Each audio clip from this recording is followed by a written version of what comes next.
রাতভর তল্লাশিতে বিরল কচ্ছপ ও পাখি উদ্ধার বনগাঁয়। ধৃত 2। মহকুমা জুড়ে রাতভর তল্লাশিতে বড়সড় সাফল্য পেল বন দপ্তর। উদ্ধার হলো বিরল প্রজাতির একটি পাখি ও বহুমূল্যের কচ্ছপ। সাথে 2 পাচারকারীকে গ্রেপ্তার করছে পুলিশ। ধৃতদের নাম বাপ্পা হালদার, সমীর মণ্ডল। বন দপ্তর সূত্রে জানা গিয়েছে, শনিবার রাত ভোর বনগাঁ মহকুমা জুড়ে তল্লাশি চালায় পুলিশ ও বন দপ্তর। গোপালনগর থানা এলাকায় একটি স্থানীয় বাড়ি থেকে 64টি প্যাকেটে মোড়া 1450টি কচ্ছপ ও একটি বিরল প্রজাতির পাখি উদ্ধার করে। পুলিশি জেরায় ধৃতরা জানায় যে কচ্ছপগুলো বাংলাদেশের উদ্দেশ্য অন্ধ্রপ্রদেশ থেকে আনা হয়েছিল। ধৃত 2 পাচারকারীকে বনগাঁ মহকুমা আদালতে তুলে দেয় বন দপ্তর। পাশাপাশি উদ্ধার হওয়া পাখি ও কচ্ছপগুলি নিজেদের হেফাজতে নেয় তারা।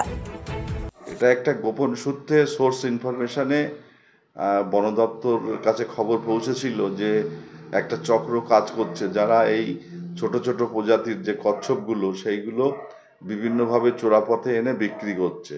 এই খবর পেয়ে ডিএফওর নেতৃত্বে গোপালনগর এলাকায় রেড করে এবং রেড করে 1451 পিস টর্টোইস মানে এই কচ্ছপ এইগুলো সিজ করে এবং যারা এই কারবারের সঙ্গে যুক্ত তাদের 2 ব্যক্তিকে ঘটনাস্থল থেকে গ্রেপ্তার করে এবং সেই গ্রেপ্তারের পরিপ্রেক্ষিতে আজকে লানেট এসিজেএম আদালতে তাদের প্রডিউস করা হয়। আজকে পার্টলি হিয়ারিং হয়েছে এদের একদিন জেলে রাখা হয়েছে, কালকে ফুল হিয়ারিং করা হবে। এদের ব্যাপারটা ফুল হিয়ারিং হবে।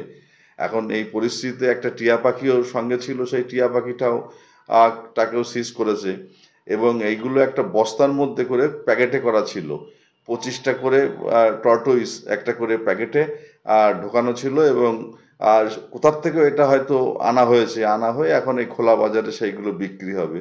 এখন এটা সম্পূর্ণ যে বন্যপ্রাণী যে প্রোটেকশন যে আইন আছে আমাদের দেশে, সেটা একটা যেহেতু বিলুপ্ত প্রজাতির যে প্রাণীগুলো আছে সেইগুলো এইভাবে বিক্রি করা খোলা বাজারে, এটা ঘোরতর অন্যায়।